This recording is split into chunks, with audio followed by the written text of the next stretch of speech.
Alright, so hi guys, welcome back again to my channel and I am Shek Bars. Okay, so sa mga hindi pa po nakasubscribe sa channel ko, please click subscribe and then hit the bell button para ma-update po kayo sa mga bago kong video. And today's video, ipapakita ko kung paano natin malalaman yung password ng ating WiFi. Ayan, so gamit ko po is Globe Broadband. Ayan siya. So, nagre-red siya kasi wala pa siyang signal. So, paano ba natin malaman yung ating password ng Wi-Fi? And if nakalimutan natin kung ano yung nilagay nating password doon. So, kung gusto mong malaman yung way na to, please, tatapusin po natin yung video na to. Okay? So, let's start.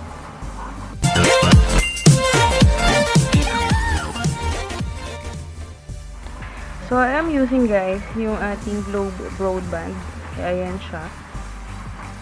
No? So, nag-indicate yan yung red. Ibig sabihin wala siyang signal. And then, kapag nag-blue naman itong ating lines dito, ibig sabihin meron siyang signal. Okay, so paano ba natin malalaman yung ating password at username ng ating Wi-Fi? Okay, so, if titingnan natin dito sa likod, yan siya guys. May mga nakasulat dyan. So, if you can see, meron dyang blurred. Just that. Okay, so meron dyang SSID, WLAN key, IP address, and the user, and then the input. So, ang gagawin natin is kokopya natin yung IP, itong 192.168. Blurred lang. Ayan. Yung 192, this one, itong IP. 192.168.254.254. So, itatype natin yan sa ating browser, kung anong gamit natin browser. Then, after that, itatype natin yung ating user at saka password. So, default po yan. No, every time po na mag-login tayo, yan po yung ibibigay natin na username and then the password. Okay, so ang gagawin natin ngayon is ito-type natin itong user and then the user password doon sa ating IP address. So, kung paano, sige, let's start. Okay, so ayan guys, punta lang tayo sa ating browser. So, yung browser po is yung Google Chrome. Ito siya. I-click nyo yan. Okay, so gagawin natin dito sa ating URL. Type natin dyan yung ating IP address. So, nakikita natin dyan guys dito sa ating router. Address is 192.168.254 yung IP niya. .254. Yan, so gagawin natin, i-type natin siya, enter natin siya sa ating browser. So, type na natin dito. So, type na dyan guys, 192.168.254.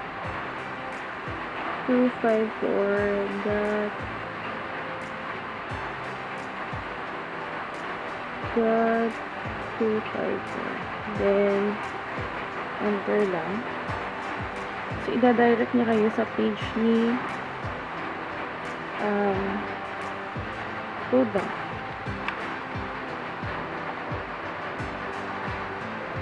Yan. So, but before that pala, kailangan nating mag-login doon sa mismong broadband na to.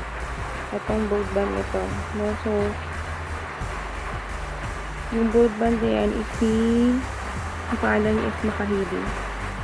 Okay, so dapat ang connect tayo dun guys bago tayo ma-akbar, bago tayo maka-access.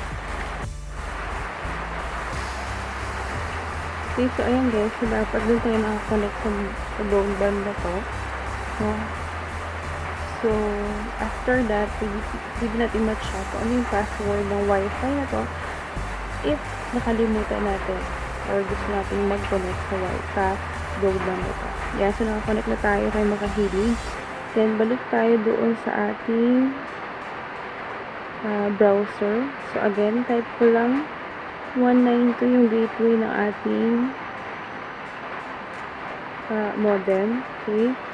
192.168.254.254. Then, press mo lang ang go. So, yan. Ayan. So, dito na tayo sa page ni Globe Broadband. Ayan na siya. So, makikita natin dyan. Okay, so, naklik na natin si login. Ayan. So, ang gagamitin natin username. So, mag-ask yan ng ating username. So, ang enter natin yan ang username, guys. Ito sila. Ayan dyan sa likod niya.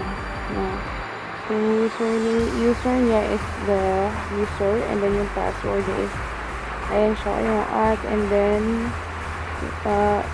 L03E123. So, yan yung default na password ng router na ito. Okay. So, correction ko lang kayo yung modem, sinabi ko, router po, guys. Okay, so, enter natin yung user niya. Ayan. So, nakalagin ako dito, and then type nyo lang dito yung password niya. So, si user yung kanyang username, and then the password is yung doon sa likod na yung at sign, and then the L0, so on. So, nakalagin ako dyan before, so automatic login ko na lang, and then click nyo lang yung login. Ayan. So, nakapasok na tayo sa page ng ating router. So, then, now, so, paano natin makita or saan natin i-click yung ating malalaman yung kanyang username and password ng Wi-Fi nito. So, actually, change ko na to, guys, yung password niya sa ating router. Hindi na yung default na password na binigay ng ating ISP or internet service provider natin. So, ang gagawin nyo lang is punta tayo kay device settings. Ayan. And then click device settings, and then WLAN. Ayan. So, WLAN settings yung pipilitin natin. And then, in here, makita natin yung mga settings niya. Ayan siya, guys. So, for security options, makita nyo dyan. Ayan siya. Security options. Ayan ko lang.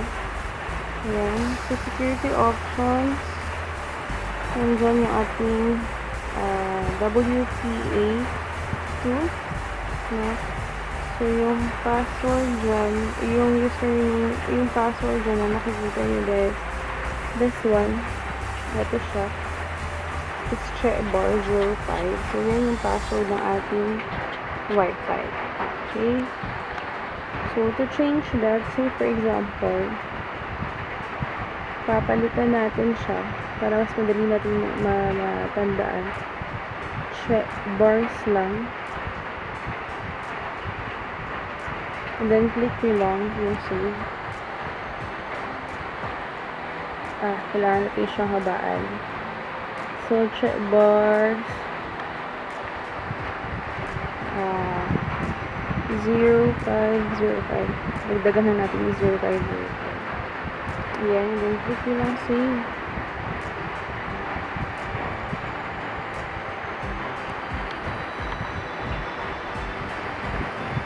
Save. And then, nag-save na yun, guys.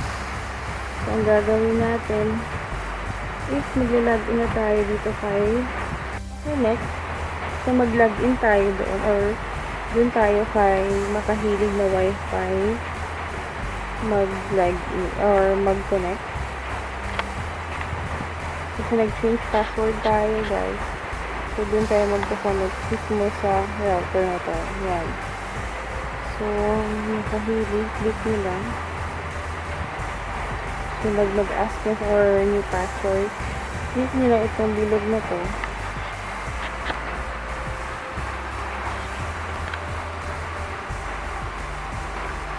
So, yung password yan. So, papalitan natin yung password. Forget this network. And then, click again, makahilig. Show password. Then, type natin dito is yung bago na nating password. Share bars 0505. Then, connect. Ayan. So, nakakonect na tayo kang makahilig. Ayan na siya. So, let's see. Guys, i-check natin if connected na tayo. So, nakakonect tayo kay makahilig na Wi-Fi. Ayan. So, ito tayo kay google.com.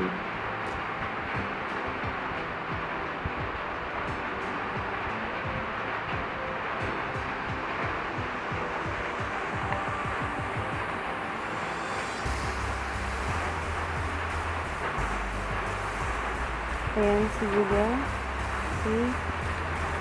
So, connected na tayo, guys. Check natin. Mag-load.